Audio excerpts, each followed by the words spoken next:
আল্লাহ পাকের শুকরিয়া আদায় করা লাগবে।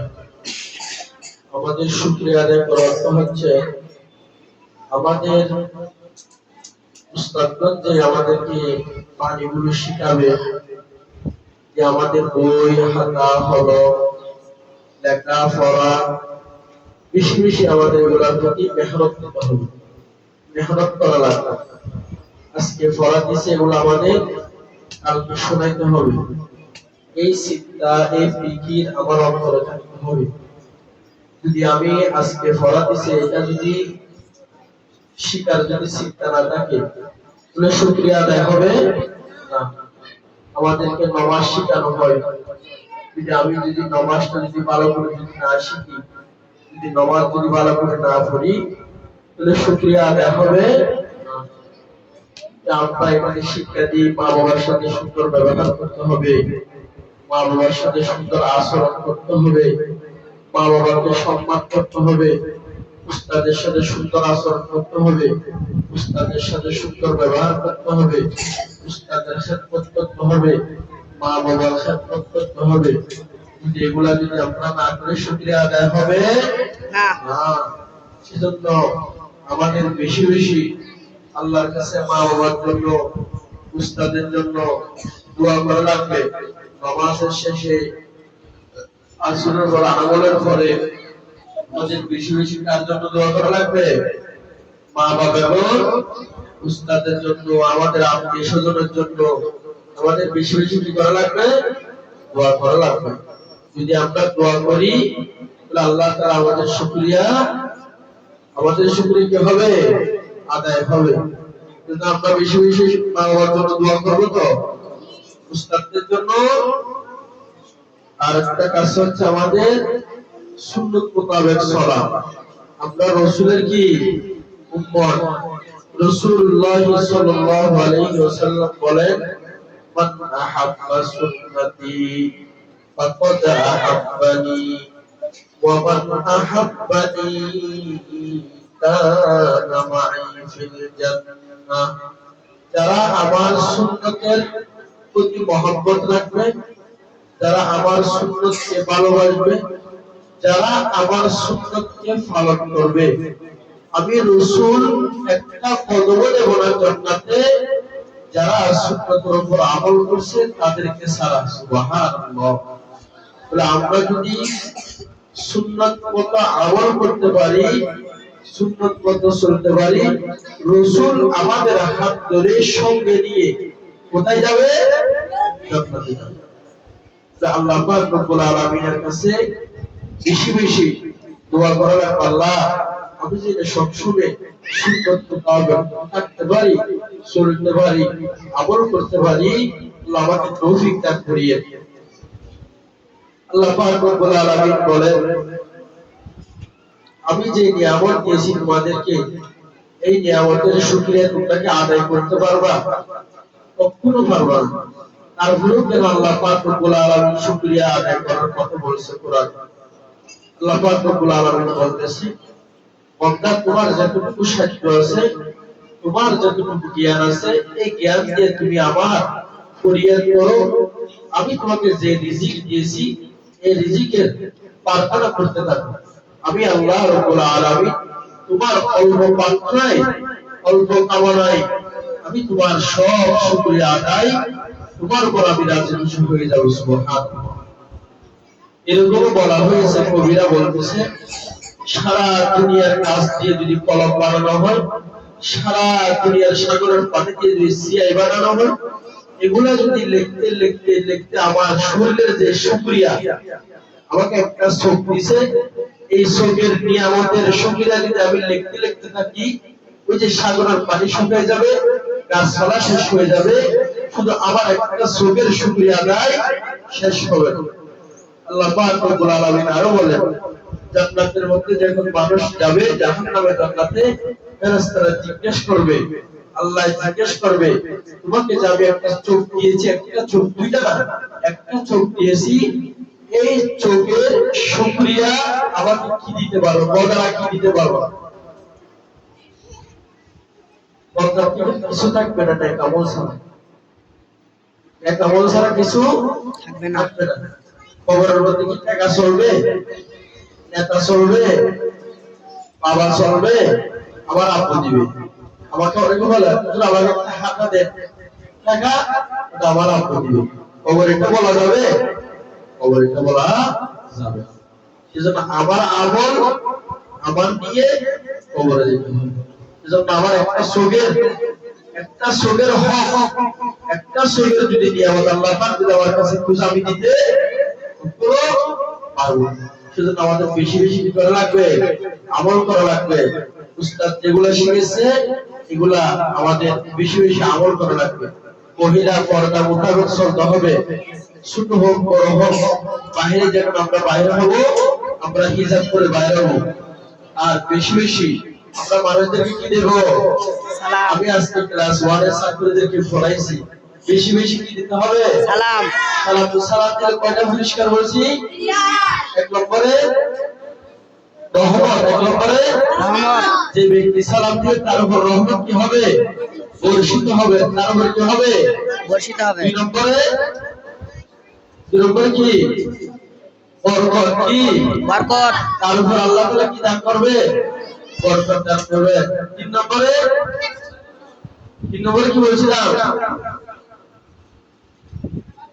বলো। রহমত, বরকত, আর একটা কি?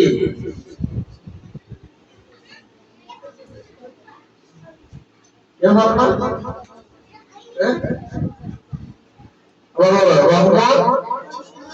তারপর কি? তারপরে কি? শান্তি। কি শান্তি? কি বলছে? কি কয়টা পুরস্কার দিবে? তিনটা। বেশি বেশি কি দেবো? সালাম। রাস্তার কোন পাশে হাঁটবো? ডান। যে কথাগুলো বলছি আল্লাহ পাক আমাদের সকলকে আমল করার তৌফিক দান করুন। সকলে বলে আমিন। আমিন। হুজুর বলছে মাথার চুল সুন্দর করে কাটবো। আমরা মাদ্রাসার ছাত্র, রাসূলের সাহাবীকে দেখলে রাসূলকে দেখছে কাফের ইহুদি নসারা, রাসূলকে দেখা মাত্র চেহারা নজর করা মাত্র মুসলমান হয়ে গেছে। সুবহানাল্লাহ। কি রকম রাসূল ছিল আমাদের! আমাদের রাসূলুল্লাহ সাল্লাল্লাহু আলাইহি ওয়াসাল্লামের নজর যার চোখে একবার হয়ে গেছে এই কাফের আত্মাকে নূর হয়ে গেছে। রাসূলের নূর, রাসূলের নূরে তাজাল্লি, আল্লাহু আকবার। বলার মতো। সেজন্য আমাদের এমন ভাবে চলতে হবে, আমাদেরকে এমন ভাবে চলতে হবে রাসূলের সাহাবায়ে কেরাম রাসূলের গুণে গুণান্বিত হয়েছে, সাহাবায়ে কেরামের গুণে গুণান্বিত হয়েছে, তাবির গুণে গুণান্বিত হয়েছে, তবে তাবির গুণে গুণান্বিত হয়েছে আইমে মুজতাহিদিনের গুণে গুণান্বিত হয়েছে আউলিয়া কেরামের গুণে গুণান্বিত হয়েছে উলামা হযরতের গুণে গুণান্বিত হয়েছে মুমিন বন্দারা। মুমিন আমাদের উস্তাদের যে গুণ, যে সালাত, যে ফিরাত, যে খাওয়া, যে তরতিবে খাওয়া, যে তরতিবে বাথরুমে যাওয়া, যে তরতিবে মানুষদেরকে সম্মান করা, এগুলা এইভাবে করতে হবে। তো মানুষকে দেখলে সালাম দিতে হবে, তাতে সুন্দর করে মুলাকাত করতে হবে, মা বাবাকে সালাম দিতে হবে, মা বাবার সাথে সুন্দরভাবে মুলাকাত করতে হবে, কথা সুন্দরভাবে করতে হবে, রাস্তার এক পাশে হাঁটতে হবে, জিকির ফিকিরে হারা রাখবে। এগুলো আমাদের করা লাগবে। এগুলো হচ্ছে আমাদের ঐতিহ্য, এগুলো হচ্ছে আমাদের নিয়ামতের শুকরিয়া আদায় হবে। তাহলে নিয়ামতের শুকরিয়া আদায় না করলে আল্লাহ কি বলবে? لئن شكرتم لأزيدنكم ولئن كفرتم إن عذابي لشديد। আল্লাহ পাক রব্বুল আলামিন বলেন, আমি নিয়ামত দিয়েছি, যারা নিয়ামতের শুকরিয়া আদায় করবে আমি বিশাল তাদেরকে নিয়ামত বাড়িয়ে দেব। সুবহানাল্লাহ। যারা নিয়ামতের শুকরিয়া আদায় করবে না আমি আল্লাহ পাক রব্বুল আলামিন তাদের নিয়ামতগুলো ছিনিয়ে নেব, নিয়ে আর কি করব? তাদেরকে কঠিন আযাব দিয়ে শাস্তি দেব। আল্লাহ পাক রব্বুল আলামিন এই শাস্তি থেকে আমাদের সকলকে হেফাজত করুন। আমিন। আমিন। আগামী শুক্রবার রাতে থেকে সোমবার শুরু হবে, শনিবার পর্যন্ত 14 তারিখ রাত থেকে শুরু হবে। 14 তারিখ থেকে শুরু হবে। এই রাতের মধ্যে বিশেষ কিছু আমল আছে, রোজা রাখবে, জিকির আজকার করবে, কোরআন তেলাওয়াত করবে, নামাজ পড়বে, বেশি বেশি নামাজ পড়বে। এরপরে একটু 12 রাকাতের কথা বলে, 12 রাকাত নয়, যত বেশি করতে পারে, যেহেতু শরীরে যত বেশি করতে পারে বাবা, নফল নামাজ বেশি বেশি করবে, কোরআন তেলাওয়াত যত বেশি করতে পারে করবে। দুইটা কাজ বেশি কথা বলার জন্য বলছে রাসূলুল্লাহ সাল্লাল্লাহু আলাইহি ওয়াসাল্লাম, ইস্তিগফার, দরুদ শরীফ, ইস্তিগফার, দরুদ শরীফ, সালাতুল হাজাত, তওবা করা। এই নামাজগুলো সব কদমের রাইতে যারা পড়বে আল্লাহ সুবহানাহু ওয়া তাআলা তাদেরকে আল্লাহ পাক রব্বুল আলামিন ক্ষমা করার জন্য প্রস্তুত। সেজন্য ইস্তিহারা, সালাতুল হাজাতের নামাজ, তওবার নামাজ, ইস্তিগফার, দরুদ শরীফ, এই চারটা কাজ বেশি বেশি করব। আর তো বাকি করবই, কোরআন তেলাওয়াত, জিকির, কবর জিয়ারত, যাদের মা বাবা, দাদা দাদি, নানা নানি দুনিয়া থেকে বিদায় হয়ে গেছে, ওই বাইরে যেতে হবে না। মসজিদের পাশে যে কবরস্থান আছে, সেই কবরস্থানে দাঁড়ায়ও কি করা যাবে? কবর জিয়ারত করা যাবে। কবর জিয়ারত মানে দাঁড়ায় থাকা, ইস্তিগফার করবা, দরুদ শরীফ করবা, সূরা ফাতিহা পড়বা, সূরা তাকাসুর পড়বা, সূরা আলাম নাশরাহ পড়বা, যারা যেটা জানে সূরা ইয়াসিন পড়বো, কুল হুয়াল্লাহ পড়বো, সূরা নাস, সূরা ফালাক, এগুলো পড়বো। যেটা জানে কোরআন শরীফের অংশ থেকে পড়ে দোয়া করবো, আল্লাহ আমার বাবার কবরকে জান্নাতুল বাগান বানাই দেন, আমার বাবার গুনাহকে মাফ করে দেন, আমার দাদা দাদির জীবনের গুনাহকে মাফ করে দেন। এইভাবে করে সবার জন্য দোয়া করবে। দোয়া করে আবার মসজিদে জিকির করবেন, নামাজ পড়বেন, তাহাজ্জুদের তাহাজ্জুদ করবেন, সেহরির টাইমে সেহরি খাবেন, তাহাজ্জুদের সময় দোয়া করবেন, আল্লাহ আমাদের মা বাবাকে হায়াত তৈয়বা দান করেন, নামাজি বানাই দেন, আল্লাহর রাসূল সাল্লাল্লাহু আলাইহি ওয়া সাল্লাম দেন। আর ঠিক নির্দেশনা হবে রাসূল সাল্লাল্লাহু আলাইহি ওয়া সাল্লাম সুন্নাত মোতাবেক সালাত, এরকম সুন্নাত মোতাবেক সালাত করার তৌফিক দান করে দেন। এরকম করে প্রত্যেকের জন্য দোয়া করবেন। এটা হচ্ছে সবার আমল। আর যদি সরকারি ভাবে বন্ধ আছে না স্যার, বন্ধ, যদি সবার আমাদের বন্ধ থাকবে, শনিবার দিন আমাদের কি থাকবে? বন্ধ থাকবে। রবিবার ঠিক আগের বছরে আমাদের ক্লাস শুরু হবে। আমরা যেটা বন্ধ হবে মাদ্রাসা, আমাদের যে পড়াগুলো দিবে এই পড়াগুলো আমরা শিখবো, এই লেখাগুলো কবিগুলো লিখবো। কেউ রবিবার এসে সবক শিখতে পারি নাই, আমি অসুস্থ, কবি লিখতে পারি না, এগুলো অজুহাতগুলো বলবেন না, মেহেরবানি করে। আর একটা কথা বলি, আমাদের মাসটা প্রায় শেষের দিকে, 14 তারিখ না আসতে 13 তারিখ, তো আমাদের এখনো 35 জন বাচ্চা মানে টাকা পায় না, বেতন পায় না আর কি। 35 জন মেহেরবানি করে তোমাদের আপনাকে বলবেন হুজুরের বেতনটা একটু দিতে বলছেন, বলবেন তো সবাই ইনশাআল্লাহ? ইনশাআল্লাহ। বেশি নাম্বার কিছু বলবেন না, আমি যেটা বলছি সেটা বলবেন, যে মেহেরবানি করে বেতনটা একটু দিতে বলছে। 35 জন মানে অনেক টাকা, আমি আজ 2 জন মেহেরবানি করে, আর যাদের বইয়ের টাকা আছে, যাদের বক্তৃতার টাকা আছে, এগুলো একটু দিয়ে দিবেন, ঠিক আছে? আল্লাহ পাক রব্বুল আলামিন যে কথাগুলো বললাম আমাদের সকলকে কবুল করার তৌফিক দান করুন। এবার সবাই দোয়া করি, আল্লাহুম্মা আমিন। রব্বানা যালামনা আনফুসানা ওয়া ইন লাম তাগফির লানা ওয়া তারহামনা লানাকুনান্না মিনাল খাসিরিন। আমিন। আল্লাহ তাআলা রাসূল আলাইহি কোরআন মাদ্রাসায় বসে আল্লাহ সেমিনারের পর আল্লাহ কিছু কথা বললাম, আল্লাহ রব্বুল আলামিন আমাদের অনেক অভিভাবক সহ আল্লাহ, ছাত্র ছাত্রী সহ আল্লাহ সকলের আল্লাহ হাত আপনার আলী সত্তর করে কবুল করে দেন আল্লাহ। আমিন। আল্লাহ সর্বপ্রথম আমাদের জীবনের গুনাহকে ক্ষমা করে দেন আল্লাহ। জানা অজানা সগীরা কবিরা, ইচ্ছায় অনিচ্ছায়, হাতের পায়ের, চেহারার, চোখের, জবানের, ইয়া আল্লাহ গোপনে আত্মগোপনে আল্লাহ শয়তানের ধোঁকায় ধরে, বন্ধুর ধোঁকায় ধরে আল্লাহ না বুঝে বুঝে যত গুনাহ করেছি মাফ করে দেন ইয়া আল্লাহ। মুবারক মাস, মুবারক সময়ের মধ্যে আল্লাহ আপনার খুশি মেসেজ তালিব আলমদের নিয়ে বলেছি আল্লাহ। ইয়া আল্লাহ আমাদের গুনাহ আল্লাহ মেহেরবানি করে আমাদের গুনাহ ক্ষমা করে দিয়েন আল্লাহ। আমিন। ইয়া আল্লাহ আপনার গুনাহ মুক্ত জীবন যাপন করার তৌফিক দান করে দিয়েন আল্লাহ।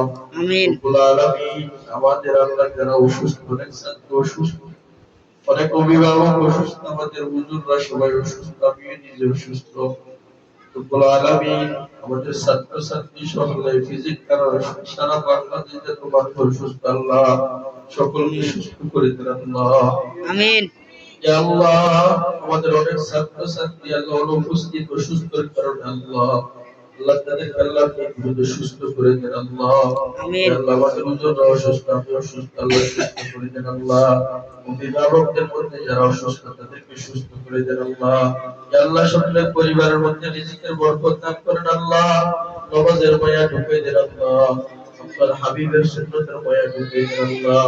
সমবরকতে আল্লাহ যেন আমরা সহিভাবে আমল করতে পারি আল্লাহ আপনাকে রাজি খুশি করতে পারি নিজের গুনাহ মাফ চাইতে পারি তওবা করে আল্লাহ আমাদেরকে আমল করার তৌফিক দান করে দিন আল্লাহ। আমিন। অর্থ প্রতিষ্ঠানের ডানে বামে সামনে পিছনে যেরকম মানুষ আছে সকলকে কবুল করে নিন আল্লাহ। সকলকে কবুল করে নিন আল্লাহ। আল্লাহ রমজানের প্রস্তুতি নিতে পারি তৌফিক দান করে দেন আল্লাহ। আমিন। আল্লাহ সকলকে পাঁচ ওয়াক্ত রোজা সহ রাখতে পারি তৌফিক দান করে দেন আল্লাহ। আমিন। তারাবি থেকে হেফাজত করিয়েন আল্লাহ। আমিন। ভালো কাজ করার তৌফিক দান করে দিন আল্লাহ। আমিন। মাদ্রাসার যা কিছু প্রয়োজন হয় আল্লাহ আপনি গাইবী ব্যবস্থা করে দিন আল্লাহ। আমিন। মাদ্রাসার জরুরিয়াত পুরো করে দিন আল্লাহ। আমিন। ইয়া আল্লাহ সকল ছাত্রছাত্রীর ব্রেন শক্তি দিয়ে দেন আল্লাহ। ইয়া আল্লাহ সকল ছাত্রছাত্রীর যিনি হাফিজা করে দেন আল্লাহ। আমিন। রব্বানি রব্বানি হাফেজ আলেম হওয়ার তৌফিক দান করে দেন আল্লাহ। আমিন। রব্বুল আলামিন আল্লাহ প্রভৃতির জমিদার সাহেব তাকাল করে দেন আল্লাহ। ইয়া আল্লাহ কবরকে জান্নাতের বাগান বানিয়ে দেন আল্লাহ। কবরকে আল্লাহকে জান্নাতের টুকরা বানিয়ে দেন আল্লাহ। জীবনের গুনাহ ক্ষমা করে দেন আল্লাহ। এই মাদ্রাসার ছাত্র ছাত্রী উসিলা আল্লাহ জান্নাতের উচ্চ মকাম দান করিয়েন আল্লাহ। আমিন। পরিবার পরিজনকে সবরে তৌফিক দান করুন আল্লাহ। আমিন। রোজাদার করে থাকার তৌফিক দান করে দেন আল্লাহ। ইয়া আল্লাহ আমাদের সকলকে আল্লাহ আপনি একবার হলো মক্কা মদিনা যাওয়ার তৌফিক দান করে দিয়েন আল্লাহ। আমিন। ইয়া আল্লাহ সোনার মদিনায় যে সালাম দিতে পারি তৌফিক দিয়েন আল্লাহ। লব্বাইক আল্লাহুম্মা লব্বাইক বলতে পারি আল্লাহ আপনাকে আমাদের তৌফিক দিয়েন আল্লাহ। আমিন। আল্লাহ বেশি মন চাই মদিনা মক্কা যাওয়ার জন্য রব্বুল আলামিন আপনি কোন সময় তৌফিক দিবেন আল্লাহ জানি না। দ্রুত আমাদেরকে তৌফিক দেন আল্লাহ যেন মক্কা মদিনা জিয়ারত করতে পারি আল্লাহ। ইয়া আল্লাহ আমাদের মৃত্যুর আগে হলো একবার হলে যাওয়ার তৌফিক দিয়েন আল্লাহ। ইয়া আল্লাহ মক্কা মদিনায় না যাও আল্লাহ যাওয়ার আগে আমাদের মৃত্যু দিয়েন আল্লাহ। মক্কা মদিনা আল্লাহ যাওয়ার আগে আমাদের মৃত্যু দিয়েন আল্লাহ। আমিন। ربنا يا ربنا يا ربنا انصر المقبول حقه میرے دعا بزرگوں کی نہیں حق کو ضرورت علماء بنا حق کو خدایا شراب محمد پلا دے خدایا محمد کی آتش جلا دے خدایا والله جنوری و فروری رمضان سال ماہ پیغمبری وصلى الله تعالى على خير خلقه محمد وآله وأصحابه أجمعين ورحمنا معهم برحمتك يا أرحم الراحمين